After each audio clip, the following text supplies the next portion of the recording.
Around 9 o'clock in the morning on March 26th, 2024, a coworker in the office announced the Francis Scott Key Bridge in Maryland collapsed overnight. I googled Baltimore Bridge collapse and was flooded with news articles spurting out slightly different variations of the same catastrophe. A Chinese boat with failed brakes crashed into the Francis Scott Key Bridge at 1:28 a.m. Eastern Daytime. 7 people were missing. They were likely dead. It probably wasn't terrorism.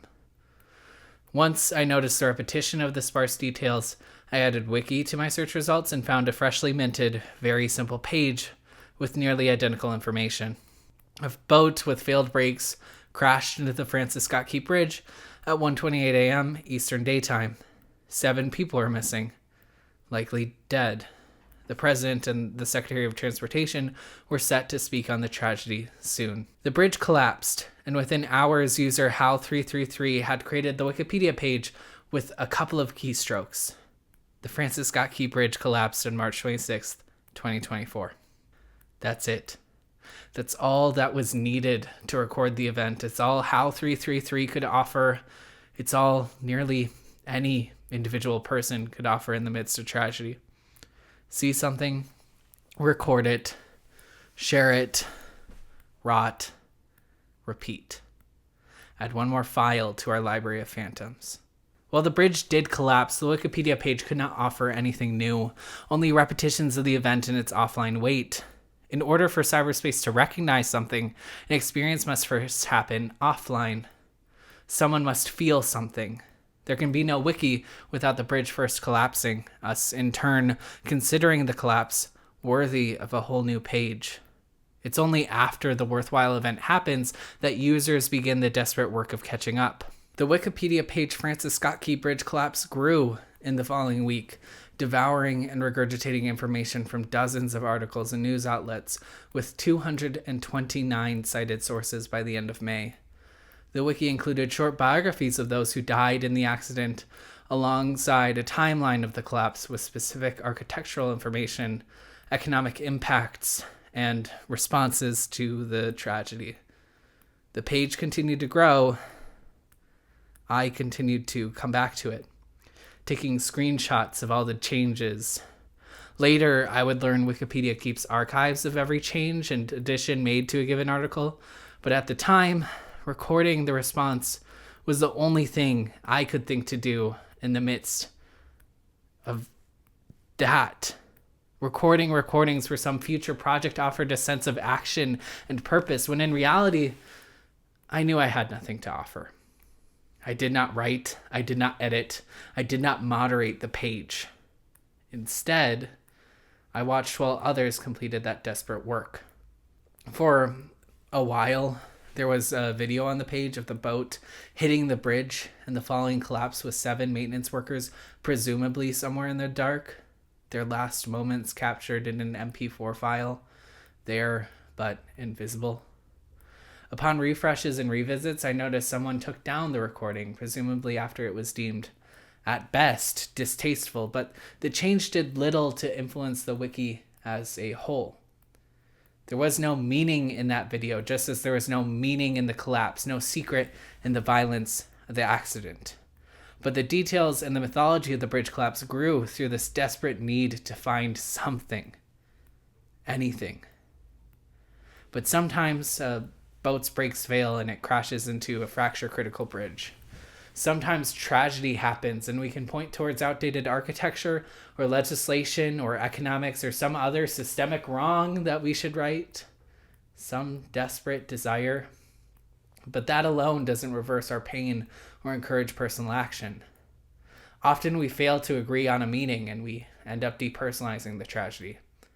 In turn, we like a few posts, we scroll, we watch, we repeat.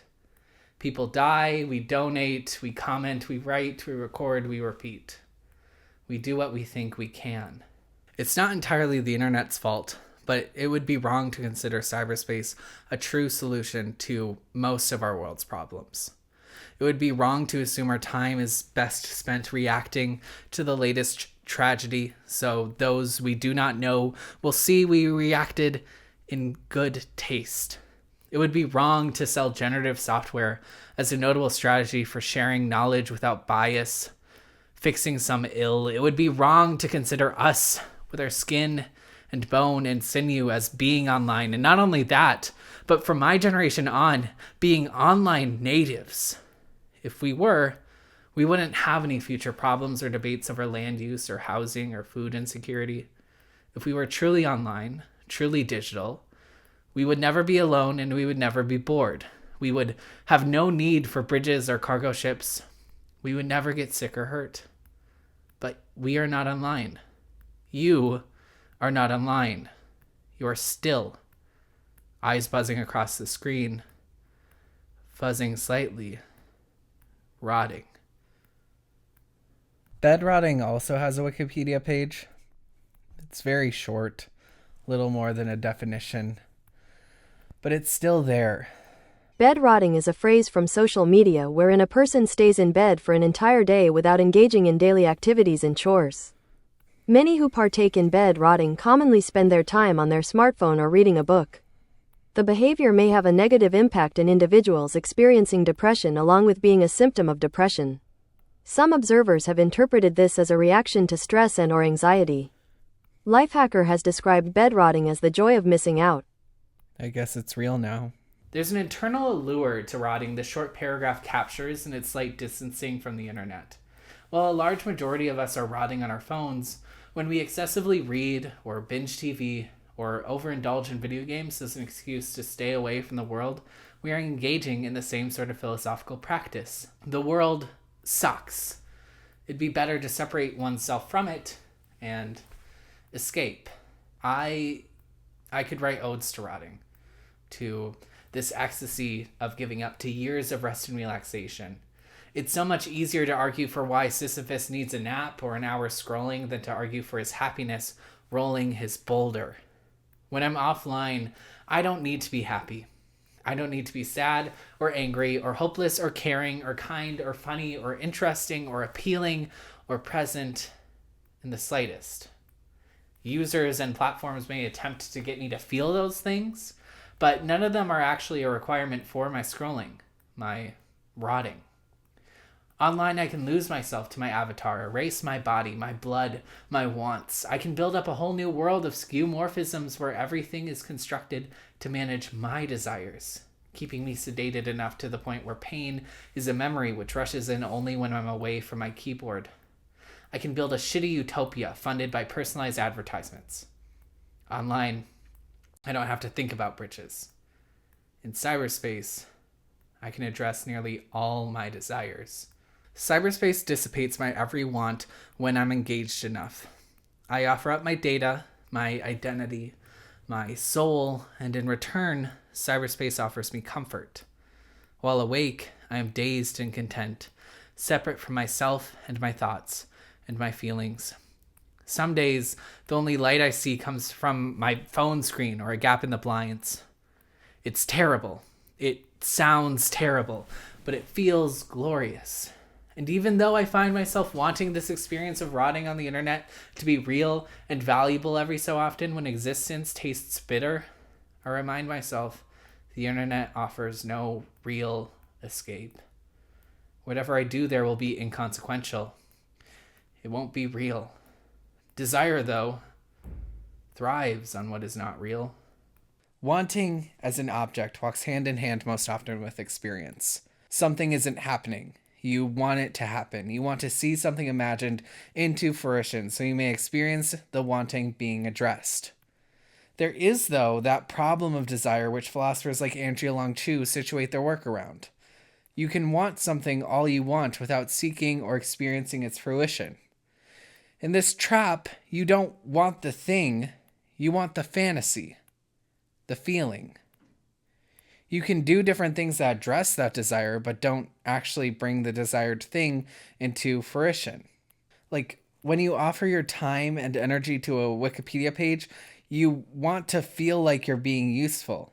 The actual being useful part doesn't really matter as much. You can want a whole lot too without actually doing anything to directly address the feeling.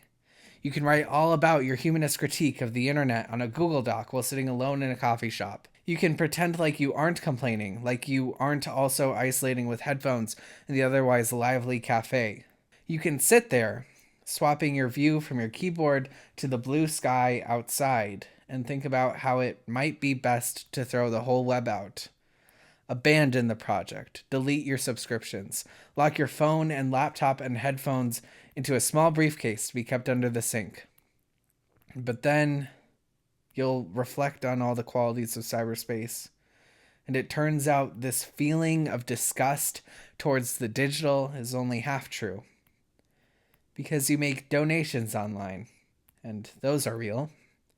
Because you download articles and visit digital archives online. Because you still want to believe in some early 90s futurist vision of a free and perfect internet. Because you're afraid throwing out the whole internet won't solve this problem of purpose, and you'll be left feeling even more lost. Because even as it stands shaky and flawed and almost always asking for loose change, there's always Wikipedia. In my lifetime, there's always been Wikipedia. Wikipedia was originally founded by Jimmy Wales and Larry Sanger in early 2001. The site launched on January 15th, and soon after, collaborators beyond Wales and Sanger started contributing pages and translations. After a little over a year, the site, which originally began as a for-profit venture, stopped selling ads and became further decentralized. Unlike an Instagram page where changes are limited by whoever has the account credentials, Wikipedia has always operated more closely to the open source projects of the world. It runs on passion and truth and collaboration in a way that seeks to be as neutral and inclusive as possible. Even wikis like Gaza genocide make it clear that the page covers accusations against Israel of genocide in the Gaza Strip. The site runs and comments on knowledge of all kinds, plopping in citations wherever they are needed. It remains free and open, but like profit-motivated platforms, Wikipedia still offers plenty of opportunities for isolation and rotting. Wikipedia can only run as well as it does because of the unpaid communal efforts of isolated writers and editors who keep everything up to date, those who keep their expertise open, those who offer the site a collection of their gifts, even as my generation was taught never to accept them as anything more than a first step, quirk, and searching for knowledge online. Ever since I began researching and writing essays using the old PCs in my elementary school computer lab, I was told never to use Wikipedia as a source, since anyone could change the information on the site, convincing me and my fellow third grade scholars the information was almost always unlikely true. This sentiment remains in our public belief. Wikipedia is false, and yet, as text-generative software becomes more and more commonplace, our distrust has developed as a valuable tool. For example, even though it cites its sources just as Wikipedia does, Google's AI model Gemini still claims the inventor of the backflip is a man named John Backflip, who attempted the skill in 1316. The source? A TikTok, clearly made as a joke that I am able to identify, but a machine without affective knowledge is not. Generative AI now produces low-quality articles and videos at a faster and larger scale than any group of people ever could. Sorry, Jimmy. Can God forgive us? This machine-generated content, like scrolling through Wikipedia articles, invites me to rot. But unlike Wikipedia, the quality is no longer human. There is no ghost in the machine, only users who create scraps for generative software to cough back up, mangled together, and almost always worse. When I scroll through the internet and I don't see creators like Hal333 tied to the work, the real, visible, digital echoes of the flesh, I find it difficult not to view cyberspace as dead. The dead internet conspiracy is very simple and easy to understand, like many other conspiracy theories. It's intoxicatingly believable. Since the introduction of increasingly advanced generative software, the majority of our online library is now composed of artificially generated content. Now, as of July 3rd, 2024, and I believe December 9th, 2024, this is not true, but it certainly feels true. It often feels like so many of our contemporary stories posted online can't be true, that they're either too good or too strange to believe, just there for clicks. And since we've all interacted with bots, since we've all had one AI model or another shoved into our faces, it's easier to blame the feeling on something not human.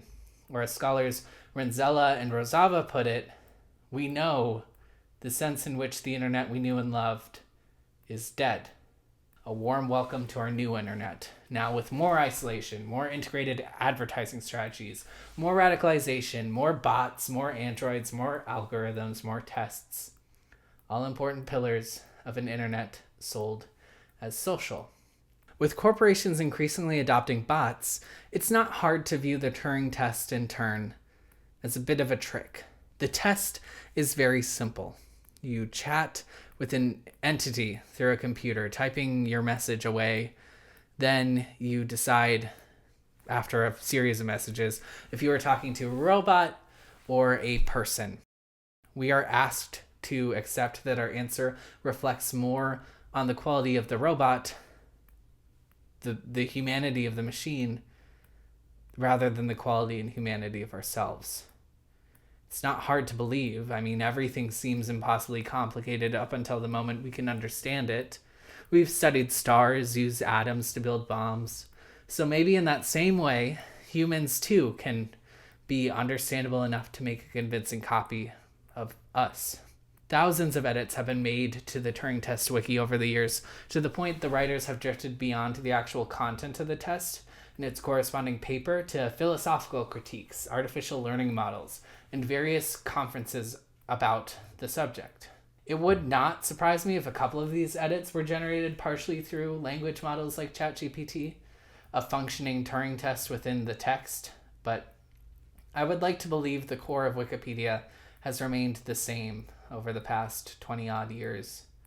I want to believe the information is specifically human, that it's full of passion and hunger, like that even if there are still mistakes littered all over the site, it is deeply and intimately still ours, full of patronage and time and energy and other gifts that remain distinctly human.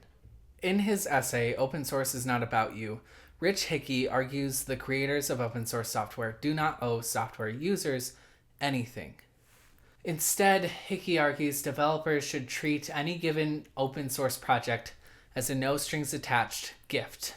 An open source software gift does not require its programmers to become reluctant administrators answering and managing their code. Hell, open source code is not even required to function. Unusable pieces of software just won't be used and will instead function primarily as evidence of learning and growth from their developers. Because open source software is not about the user. It is about creators finding value in their craft and sharing it. Wikipedia has and should continue to operate on these same principles. Wikipedia does not owe you 100% accuracy 100% of the time. Its writers and editors do not owe you perfection, and at the same time, contributors should not feel like they owe the platform anything else either. None of us owe Wikipedia anything. We already know this. Many of us scroll through the pop-ups asking for spare change when fundraising season comes round. And those of us who do donate a few bucks to the nonprofit, we don't get anything in return. We don't get anything extra. Maybe we get a feeling. Maybe we feel as though we've done something good, contributed to a positive movement. But Wikipedia isn't directly selling that feeling. The whole thing just runs on gifts of goodwill and expertise. The site, like any other open source project, runs on individuals' passions. Now, any writer of text or code will tell you passion can easily sour into obsession. Obsession, in turn, is often antisocial, all-consuming. There are only so many gifts we can healthily offer, but unlike any for-profit application in the Meta suite, Wikipedia is not explicitly designed to keep you on their site for too long. They have no economic incentive, and so we cannot blame the platform. The obsession is ours. We must manage it. Sure, Wikipedia wouldn't exist without people like you, but are you offering too much? If you look, you can always find another way to make another edit. You can always make another excuse to keep working on the thing, blow off plans. And your efforts here are valiant. You're crafting knowledge. People are going to read your work, and odds are they won't go any deeper than that. They need the accurate information. They need the truth. They need neutrality. They need you. In reality, even as users appreciate the fruits of your labor, the world will be okay with one less gift from you. There is more to do beyond writing and archiving, inching closer and closer to an imaginary machine with a username almost no one will recognize. Wikipedia is not about you or your work. It is about the collective. You do not need to take the lead. In fact, most times, you shouldn't take the lead. You do not have to rush for opportunities to create pages. Wikipedia works best, most sustainably, when we use our time to first seek experience and passion, then come back to record it. When we are energized and desperate to create. But at this point, Wikipedia's problems are fully uprooted from the internet, instead based in the act of creation. Sisyphus doesn't need a break from his phone, just a break from his boulder, especially when there's meaning in that work. When we are able to manage our passions, balance writing with living, we are left with this massive and extremely valuable gift. Thus, the site's biggest strength becomes the same as its greatest weakness. Wikipedia is just too accessible. Wikipedia can be opened, read, or edited from anywhere with a cell signal. No longer is our art and knowledge limited by what we can physically carry or remember. We read and make edits in the cloud, easily exploring the world without ever needing to experience it. But while Wikipedia will often point away from itself to the real world, the platform still can't seem to capture the offline. The feeling of the dew on a morning lawn. The experience and connection and love that cannot be captured by TXT files and JPEGs. Maybe that's unfair. Maybe that's a problem with recording.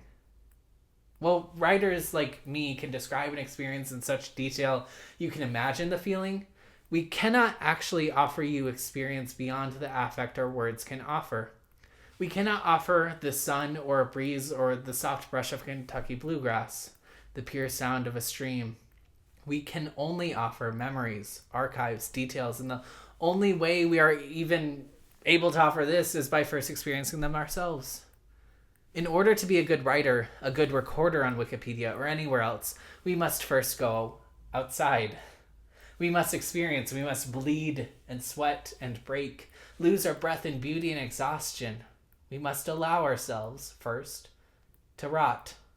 While bed rotting removes oneself from harm and joy found in the world at large, rotting as a natural phenomenon reincorporates the body with all the rest. We must use our bodies well and know and feel all that we can, so in our texts we can record that feeling, so maybe others can recognize and remember it. We will work to leave as much as we can before we go, as when we go, we will take so much, and our ashes and flesh in turn will rot, carbon returning to soil and to trees, as we enter into that communion impossible to know before we cease knowing. Even if we, our borrowed carbon, our spirits do not end, our present experience will. It must. The limits are what makes this life valuable, and one day we will all reach that terrible ending named death and start to be known only in memory, both physical and otherwise. Wikipedia will cease to exist one day too, and before that it will become less and less relevant. Maybe AI will become the dominant strategy to quickly fact-check non-vital information. Maybe servers will eventually corrode and stay unrepaired, no one around to take up the maintenance of cyberspace. Maybe we'll be gone, or maybe we'll have better things to do. Until then, we will offer our gifts until we stop. We will read and scroll and edit until we don't. But I hope we do more. I hope we keep Wikipedia human. And I hope Wikipedia remains as a gift we share to each other so that we may at least carry the stories of textbooks we can never read, experiences we will never have. As we dance around cyberspace in the coming decades, continuing to better learn how to navigate its borders, I hope it starts to grow like Wikipedia again, driven by community and passion. In doing this, I hope we keep ourselves at least a little bit human. Thanks for listening.